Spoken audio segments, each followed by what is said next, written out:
নমস্কার, আপনারা কেমন আছেন? চলুন আপনাদেরকে আজকে কাকিনাড়া গণেশ পুজো দেখাই। কয়েকদিন আগে গণেশ পুজো গেল, কিন্তু আপনাদের সামনে তুলে ধরা হয়নি তখন। এখন ভাবলাম যে গণেশ পুজো কাকিনাড়ায় কেমন হয় আপনাদেরকে দেখাই।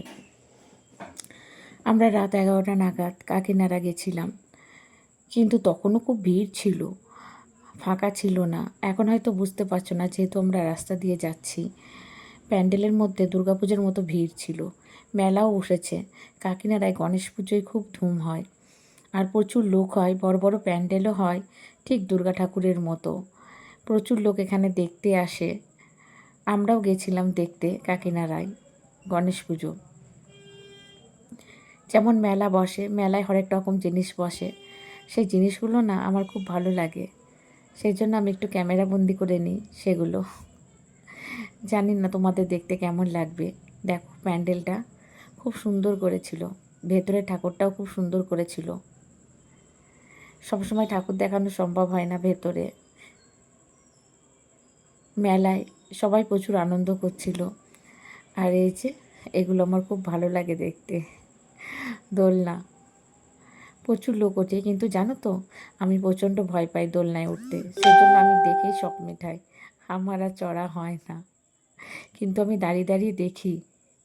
আর মেলায় গেলে একটা জিনিস, আমি পাঁপড় আর জিলিপি কিন্তু খাই। কীভাবে খাই জানো? একটা কামড় দেবো পাঁপড়, একটা কামড় দেবো জিলিপি, এইভাবেই আমি খাই। এই দুটোই জিনিস খাই মেলাতে, আর কিছু খেয়ে ওঠা হয় না। খাবারের দোকানগুলো বেশ দেখতে ভালো লাগে। মেলায় হরেক রকম জিনিস বসে, কত লোকের সমাগম,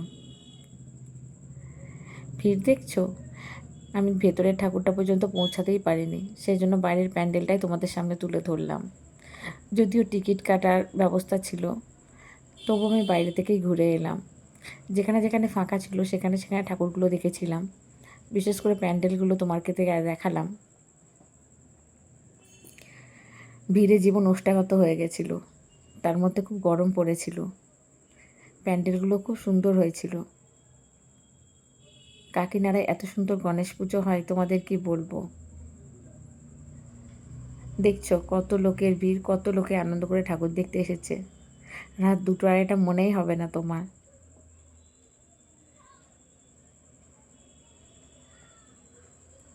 দেখো ঠাকুর, দেখো কি সুন্দর ঠাকুর। খুব সুন্দর গণেশ পুজো হয় কাকিনাড়ায়।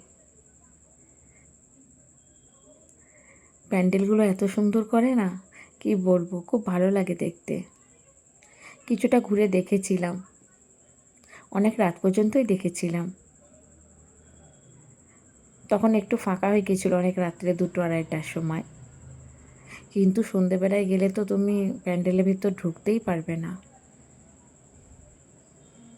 এমন এমন অনেক প্যান্ডেল ছিল যেখানে আমরা ঢুকতেই পারিনি, অনেক দাঁড়িয়ে তারপর আস্তে আস্তে চলে এসেছি। ঠাকুরের মূর্তিগুলো এত সুন্দর না, কি বলবো। ভালো থেকো বন্ধু।